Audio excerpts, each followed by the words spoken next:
আমি যখন ছোট ছিলাম খেলতে যেতাম মেঘের দলে। একদিন এক মেঘ বালিকা প্রশ্ন করল কৌতূহলে, এই ছেলেটা নাম কি রে তোর? আমি বললাম ফুসমন্তর। মেঘ বালিকা রেগেই আগুন, মিথ্যে কথা, নাম কি অমন হয় কখনো? আমি বললাম নিশ্চয় হয়, আগে আমার গল্প শোনো। সে বলল শুনবো না যা, সেই তো রানী, সেই তো রাজা, সেই তো একই ঢাল তলোয়ার, সেই তো একই রাজার কুমার পক্ষীরাজে, শুনবো না আর ওসব বাজে। আমি বললাম তোমার জন্য নতুন করে লিখবো তবে। সে বলল সত্যি লিখবি? বেশ, তাহলে মস্ত করে লিখতে হবে, মনে থাকবে, লিখেই কিন্তু আমায় দিবি। আমি বললাম তোমার জন্য লিখতে পারি এক পৃথিবী। লিখতে লিখতে লেখা যখন সবেমাত্র ২-৪ পাতা, হঠাৎ তখন ভূত চাপলো আমার মাথায়। খুঁজতে খুঁজতে চলে গেলাম ছোটবেলার মেঘের মাঠে। গিয়েই দেখি চেনামুখ তো একটিও নেই এ তল্লাটে। একজনকে মনে হলো, ওরই মধ্যে অন্যরকম। এগিয়ে গিয়ে বলি তাকেই, তুমি কি সেই মেঘ বালিকা? তুমি কি সেই? সে বলেছে মনে তো নেই, আমার ওসব মনে তো নেই।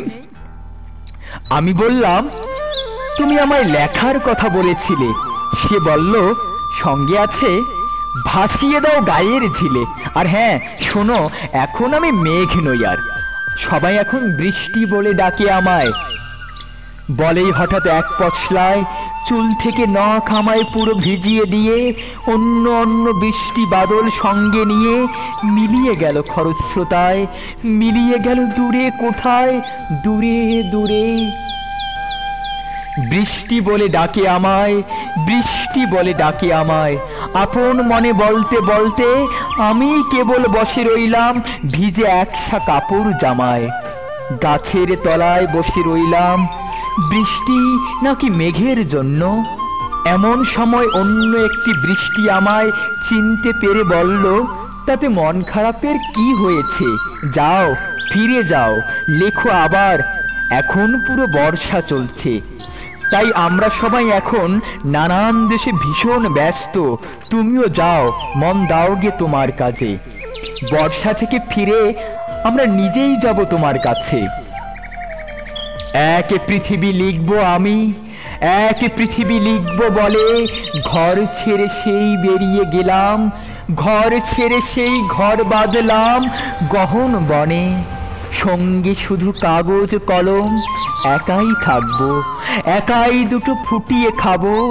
২-১ মুঠো ধুলো বালি যখন যারা আসবে মনে, তাদের লিখবো, লিখেই যাব। এক পৃথিবীর ১০০ রকম স্বপ্ন দেখার সাধ্য থাকবে যেরূপ কথার, সেরূপ কথা আমার একার। ঘাড় গুজে দিন লিখতে লিখতে, ঘাড় গুজে রাত লিখতে লিখতে, মুছেছে দিন মুছেছে রাত। যখন আমার লেখবার হাত অসাড় হলো, মনে পড়ল সাল কি তারিখ, বছর কি মাস, সেসব হিসেব আর ধরিনি। লেখার দিকে তাকিয়ে দেখি এক পৃথিবী লিখবো বলে একটা খাতাও শেষ করিনি। সঙ্গে সঙ্গে ঝমঝমিয়ে বৃষ্টি এলো খাতার উপর, আজীবনের লেখার উপর। বৃষ্টি এলো এই অরণ্যে, বাইরে তখন গাছের নিচে নাচছে ময়ূর আনন্দিত। এ গাছ ও গাছ উড়ছে পাখি, বলছে পাখি এই অরণ্যে কবির জন্যে আমরা থাকি। বলছে ওরা কবির জন্য আমরা কোথাও, আমরা কোথাও, আমরা কোথাও হার মানিনি।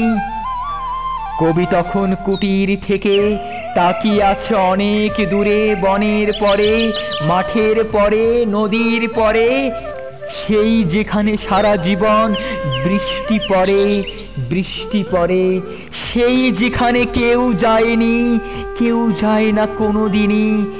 আজ সে কবি দেখতে পাচ্ছে সেই দেশে সেই ঝর্ণা তলায় এদিক ওদিক ছুটে বেড়ায়, শোনায় মোরা মেঘ হরিণী, কিশোর বেলার সেই হরিণী।